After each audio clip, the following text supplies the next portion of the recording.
Fala galera, tudo bem? Nesse vídeo eu vou falar um pouco sobre energia mecânica.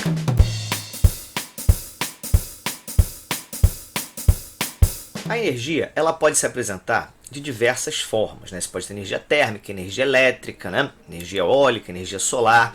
E existem várias abordagens a respeito disso. Aqui eu vou querer olhar apenas para a energia mecânica. A energia mecânica ela é a energia relacionada ao movimento e às coisas que podem ter algum tipo de movimento.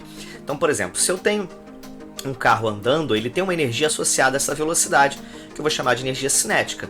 Se eu tenho um objeto no alto, sei lá, de um prédio, ele pode cair, então tem uma energia potencial gravitacional. Por que potencial? Porque o objeto pode cair, não quer dizer que ele vai cair, né? Eu tenho uma energia potencial elástica, né? Ou seja, eu tenho estilingue, eu posso puxar, eu posso largar ou não, então eu posso fazer isso ou não. Então a energia mecânica ela é a soma da energia potencial, que é aquela energia que está guardada para eu poder usar, né? E a energia cinética que eu já estou usando, né? Por isso que a energia cinética, a variação da energia cinética vai ser o trabalho da força resultante, porque se eu já estou usando essa energia, ela já é trabalho, né? Então a energia que a gente guarda ela é energia potencial, quando eu vou usar ela vai virar trabalho basicamente, ok?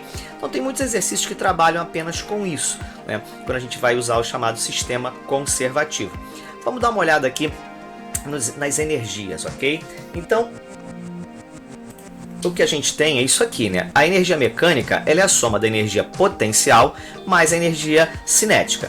A energia mecânica a energia potencial ela é potencial gravitacional que está associada à altura, ou seja, sempre que você tem uma altura, sempre que o seu objeto está a uma certa altura do chão, você tem uma energia potencial gravitacional.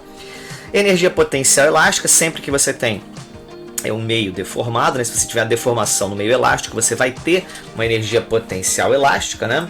Se você tiver com velocidade, você vai ter uma energia cinética, ok? Então assim, a gente vai trabalhar sempre com essas três formulinhas, tá? Ou seja, se você tiver uma certa altura do chão, você vai ter um potencial mgh, onde m é a massa, g é a gravidade, h é a altura da referência que você faz, tá? O chamado plano horizontal de referência. O nosso K é uma constante da mola, né? X é quanto a mola se deforma, então Kx2 sobre 2 é a energia elástica da situação, tá? E mv² sobre 2 é massa, velocidade, né, de quem está em movimento. Então assim, o legal dos exercícios de energia é, ou você vai ter a energia ou você não vai ter. Ou seja, se eu tiver uma altura de referência, eu tenho potencial gravitacional. Se eu tiver um meio deformado, eu tenho elástica. E se o objeto estiver andando, ele tem velocidade, ok? E os exercícios, eles envolvem isso e a conservação da energia. Toda energia conservada, né? Um sistema sempre conserva energia. O negócio é quando a gente transforma uma energia mecânica em energia térmica, por exemplo, a gente diz que ele não está conservando. Na verdade está. Ele está transformando em outro tipo de energia. Então o que a gente diz que é sistema conservativo para mecânica é quando a energia ela é mecânica e ela continua mecânica, ou seja, não vai ter força dissipativa, né? Não vai ter calor sendo gerado, né? Quando você pega, por exemplo, o objeto, deixa o objeto cair, né? Se ele estiver lá no alto, vai ter potencial gravitacional. Está descendo, ainda está na altura, então tem potencial e cinética. Chegou no chão, antes de bater tem cinética. Só que depois que ele bate no chão, ele para, sumiu. Então essa energia foi embora. Não, ela vai se transformar em energia térmica, basicamente, um pouquinho de energia sonora, mas energia térmica, basicamente. E assim, aí a gente vai dizer, esse sistema então ele não é conservativo. Ele só que ele virou outra forma de energia. Isso quer dizer o seguinte, muitos problemas eles se resolvem apenas com a aplicação desse princípio da conservação de energia. Ou seja, eu vejo a energia que eu tenho no início, eu vejo a energia que eu tenho no final, não posso ter força dissipativa, eu vou igualar. Qual é a vantagem disso? A vantagem disso é que eu elimino o meio do caminho, ou seja, não preciso me preocupar se a trajetória, como é que foi, que forças que atuavam naquela trajetória. Então a vantagem é que você vê o antes e o depois, ok? Vamos ver um exemplo aqui. Imagina a seguinte situação. Eu tenho uma bolinha lá no alto, um bloquinho lá no alto, né, de uma rampa, tá? Essa rampa sem atrito, né, completamente lisa e perfeita, e eu vou fazer com que esse bloquinho desça até bater na mola que está lá embaixo, né? E a gente vai analisar caso a caso que energia que a gente tem. Então a gente precisa de um plano horizontal de referência, né? A gente vai colocar aqui um plano horizontal de referência, né? Então observa aqui que eu tenho um plano horizontal de referência e o objeto está parado lá em cima. E aí o que você faz? Que tipo de energia você tem aqui?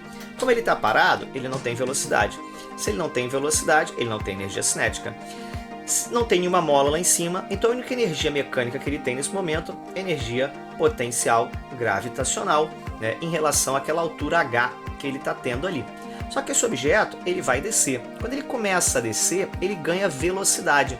E aí nesse ponto ele já ainda está a uma certa altura da minha referência, mas ele já tem uma velocidade. Então nesse ponto a energia mecânica é a soma das duas. Se ele descer mais um pouquinho, vai estar com outra altura, então ele vai ter outra energia potencial gravitacional e agora energia cinética.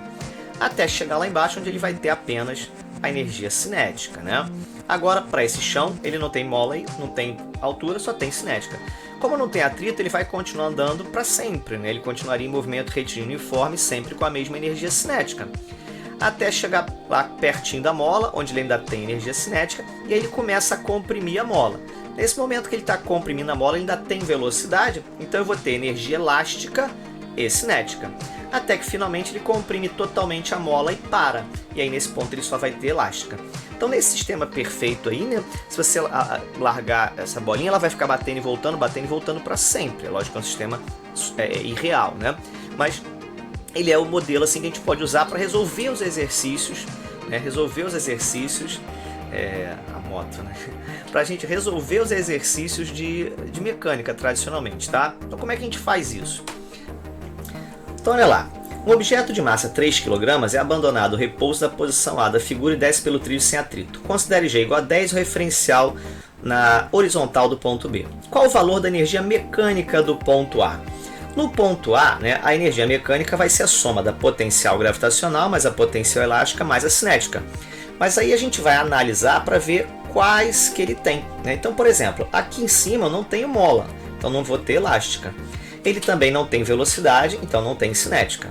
Então a energia disponível aqui em cima é apenas potencial gravitacional. Os valores estão listados, né? 3 kg, G igual a 10 e altura igual a 20. Meu referencial é o chão, né? Então eu vou ter 3 vezes 10 vezes 20, 600 joules de energia. Vamos lá, agora a letra B. Qual a velocidade do bloco B, do bloco na posição B? Na posição B, né, a gente vai ter energia mecânica, mgh, caixa de 2 sobre 2, mv quadrado sobre 2. Só que aqui na posição B, eu não tenho mola, eu também não tenho mais altura, eu só tenho energia cinética, né? Então a energia mecânica da posição B é apenas cinética. Só que eu já sei que essa energia mecânica vale 600.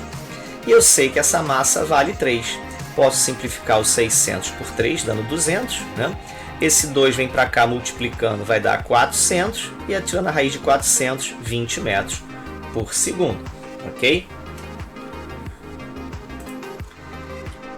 Esse tipo de exercício é um exercício clássico, né? Onde você vai comparar uma posição com a outra, você vai juntar essas duas posições aí para comparar, ok? Vamos ver aqui o outro, né? Uma mola de constante elástica K igual a 200 N por metro está comprimida de 1 metro no ponto A da figura. Em certo instante, a mola é liberada e o bloco é lançado na figura. Despreze todos os atritos, G igual a 10 e a massa do bloco vale 2. Qual a velocidade do bloco ao passar pelo ponto B na horizontal, onde não há mais contato com a mola? Então, eu vou escrever a energia mecânica aqui e eu vou escrever a energia mecânica aqui. E eu vou dizer que elas são iguais, né? Então eu vou dizer que a energia mecânica da posição A é igual à energia mecânica da posição B. Na posição A, ó, eu não tenho altura, né? Eu não tenho velocidade, que o bloquinho está comprimindo, eu só tenho energia elástica. Na posição B, eu não tenho altura, eu não tenho mais a elástica, eu só tenho cinética. Então, essas duas energias são iguais. Posso cortar o 2 com 2 daqui, e agora eu vou substituir o valor do K, que é 200, a deformação, que é 1, e a massa, que vale 2. Posso simplificar esse 200 com 2, dando 100, e aí eu tiro a raiz quadrada, que vai dar 10, ok? Qual é o ponto C de altura máxima alcançada? Agora você vai igualar a energia do ponto C com a energia aqui embaixo, de um desses pontos, né? Por exemplo, o ponto B. Né? Então eu posso olhar para o ponto B e já vou botar direto. Né? No ponto B eu só tenho velocidade. Enquanto que no ponto C ele vai parar, não tem mola, né? Ele não tem mais a elástica, né? Então ele só vai ter a potencial gravitacional. Então o potencial gravitacional do ponto C é igual à cinética do ponto B. A massa vai sumir dos dois lados, você corta. A velocidade eu encontrei na letra A, vale 10, G vale 10, né? 100 ao quadrado sobre 2, 50. Então essa altura vale 5 metros. Ok? Um outro exemplo bastante interessante é esse aqui, ó. Numa montanha-russa, um carrinho com 300 kg de massa é abandonado no repouso de um ponto A, que está aqui em cima, que está a uma altura de 5 metros. Despreze os atritos, considere G igual a 10. Qual o valor da velocidade do carrinho no ponto B? E qual a energia cinética do carrinho no ponto C, que está a 4 metros? Então, novamente, a gente vai olhar para o ponto A e para o ponto B e ver que energias ele tem. Então, a energia mecânica do ponto A, a energia mecânica do ponto B, e eu vou ver o que tem aqui, né? Então, no ponto A, eu tenho altura, né? Então eu vou ter mgh, mas eu não tenho mola, então não vai ter mola. No ponto B também, você já pode ver que não tem mola, então já tiro logo porque é um sistema que não tem nada de mola aqui, beleza? No ponto A, eu não tenho velocidade, porque ele está partindo do repouso, né? E no ponto B, eu não vou ter mais a altura. Então eu vou igualar de novo mgh com mv² sobre 2. Você observa que mgh igual a mv2 sobre 2 é muito comum, são muitos exercícios que tem isso, né? O cara lá em cima só tem potencial gravitacional, lá embaixo só tem cinética, tá? Isso é muito comum, tem vários exercícios que falam isso. Então vamos lá. Posso cortar a massa aqui, né? M com M, tá? No caso aqui, G vale 10, a altura vale 5, né? E substituindo 2 vezes 10 vezes 5, a gente vai ter lá também raiz de 100, 10 metros por segundo. A letra B aqui é interessante, ó, tem que ser parecido com o anterior, né? Qual a energia cinética do ponto C? Então agora eu vou comparar a energia do ponto C com a energia do ponto A ou do ponto B, você pode escolher. Eu vou comparar aqui, por exemplo, né, do ponto A. Então no ponto A eu vou ter potencial gravitacional e no ponto C eu vou ter potencial gravitacional e cinética, né, porque ele tem velocidade. E ele quer calcular esta parcela, ele não quer calcular a velocidade. Muitos exercícios pedem para calcular a velocidade, aqui eu só quero parcela, então eu vou escrever aqui energia cinética, ok? Então vai ficar, ó, mgh, né, massa 300, G vale 10, altura 5. O outro massa 300, G 10, altura 4. Energia cinética é a parcela que eu quero calcular. Resolvendo aqui, 15.000 e 12.000, passou para cá, ficou negativo. 15 menos 12.000, 3.000 joules, a energia cinética do ponto B, ok? Ponto C, desculpe, tá? Só que aqui tem um negócio interessante. O que você pode fazer? Uma transformação interessante que a gente faz, né, é exatamente mudar o referencial. Eu posso pegar, em vez de usar o meu referencial lá embaixo, eu posso colocar o meu referencial em qualquer lugar e ver se eu vou fazer menos conta. Então, por exemplo, eu posso pegar esse referencial que estava lá embaixo e jogar lá para cima, onde está o ponto C. Olha que legal, vai ficar assim, ó. Vou pegar esse cara aqui, ó, então, né, e vou fazer como se aqui fosse a minha referência. E a parte de baixo toda, eu vou fazer de conta que não existe. Então é como se o carrinho descesse por aqui e viesse até aqui. Então agora nessa posição, ó, ele só tem potencial gravitacional. E aqui nessa posição, ele só tem energia cinética, né? A energia cinética é o que ele quer calcular. Então você vai fazer apenas a conta mgh com a altura de 1 metro, que foi a diferença entre o 4 e o 5. E a gente vai achar os mesmos 3.000 joules que a gente tinha anteriormente, ok?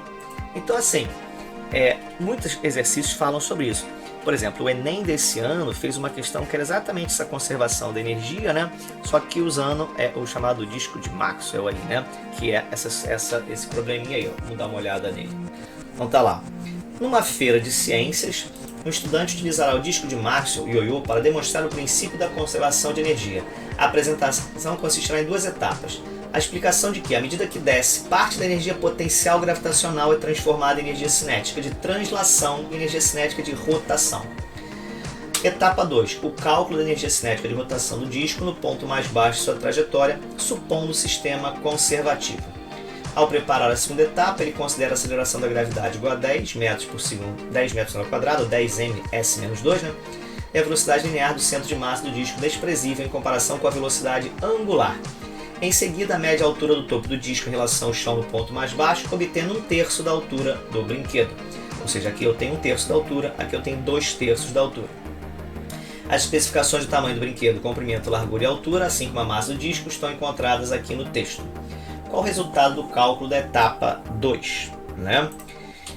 O que acontece é o seguinte, você tem um ioiô, né, que é aquele ioiô que você lança, ele sobe e desce, ele não para. Mas você tem um ioiô cujo eixo é um pouquinho mais livre, né, que aí você joga o ioiô, aí ele desce rodando, chega lá embaixo e ele fica rodando parado.